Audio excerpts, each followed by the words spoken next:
What's up guys, welcome to Superwise. I'm John and we have a couple of interesting news stories to talk about today, but first, let's start off with Thor Love and Thunder.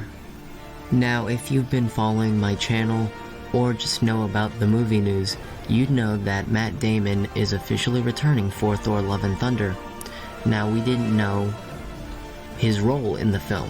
Would he be reprising his role as the fake Loki actor from Ragnarok, or would he take on a whole new role? We didn't know until now. Now we have official confirmation that Matt Damon is returning as the fake Loki actor from Ragnarok. These are official set photos from Love and Thunder courtesy of the Daily Telegraph, and they confirm that Matt Damon is reprising his role as the fake Loki actor from Ragnarok. In these set photos we also see Luke Hemsworth, Chris Hemsworth's brother, reprising his role as the fake Thor actor from Ragnarok in this film. Now, what do I think about Matt Damon reprising his role as the fake Loki actor from Ragnarok in this movie?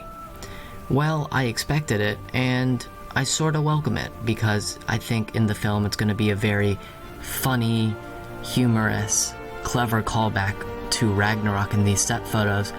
This is actually a recreation of the final battle from Ragnarok, similar to how in Ragnarok the actors are recreating the scene of Loki's death from the Dark World.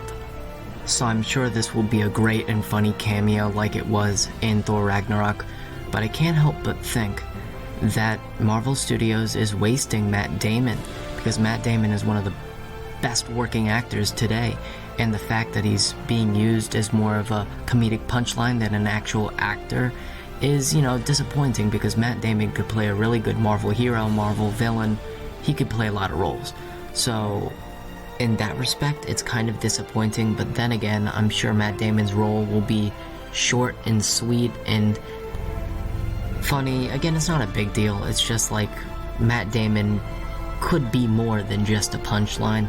And also, if Matt Damon turned down other Marvel roles and just wanted to do this quick cameo because he wants to pursue other movies outside of the superhero genre, more movies like Ford v Ferrari, he doesn't want to stay committed to 10 years with Marvel, well then by all means I respect him, because if he makes more movies like that, I'm all for it.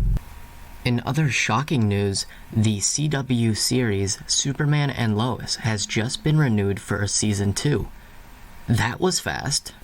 The CW president, Mark Pedowitz, put out a whole statement, but I'm going to paraphrase. Basically what he had to say is that the first episode of Superman and Lois is a big hit amongst the fans, and the CW has decided to greenlight another season based off of that response.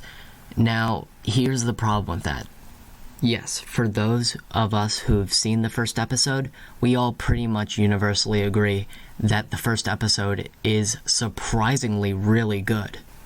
But keep in mind, that was just the first episode. I can't say I love the show yet because we've only seen the first episode.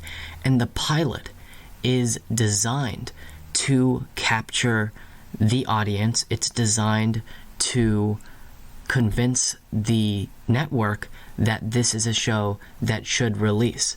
It's supposed to grab our attention. So naturally, the pilot would have good writing, and the people who wrote it would really put their all into this show because they want to see this show greenlit. But what's to say that the writers and developers of this show just half-ass it now that they finally got what they wanted? They got the show released, and now they're going to do what they want with it. What's to say that they're just not going to try anymore? What's to say that this show won't have forced agendas and pandering messages and themes? Like, no one wants to see that. Hasn't worked out for any of the other CW shows, and the CW has just committed themselves to a second season. What if episode 2, 3, 4 is trash, and people lose interest and they stop watching the show?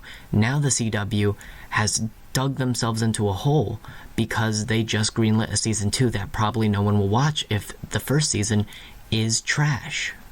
I think the CW just jumped the gun way too fast. I would have waited until we're at least halfway through the first season and then see what the fan response is like. Eesh, we're just gonna see how the first season goes. I'm cautiously optimistic. There's real potential here. HBO Max put in money to this show. That's why it looks expensive. That's why it looks good. The writing's good so far. This show has real potential, but knowing the track record of the CW, you gotta question what's gonna come up. But again, we'll just have to wait and see. But bottom line, I don't think this was a good idea. I think they were way too hasty. We'll just have to wait and see. But episode 2, I think, releases tonight, but I'm watching it on the CW app, so it comes out the next day on the app. So I'm gonna watch episode 2 on Wednesday, probably give you guys a review Wednesday night or Thursday morning. We'll see. But let me know in the comments down below, do you think this is a good idea? And what do you think of those Thor Love and Thunder set photos? Please remember to like, share, comment, and subscribe if you haven't already. I'd love to have you here. You'd be supporting the channel, and it'd be greatly appreciated. Thanks for watching. That will be all for me. And remember my catchphrase, guys. Stay super wise.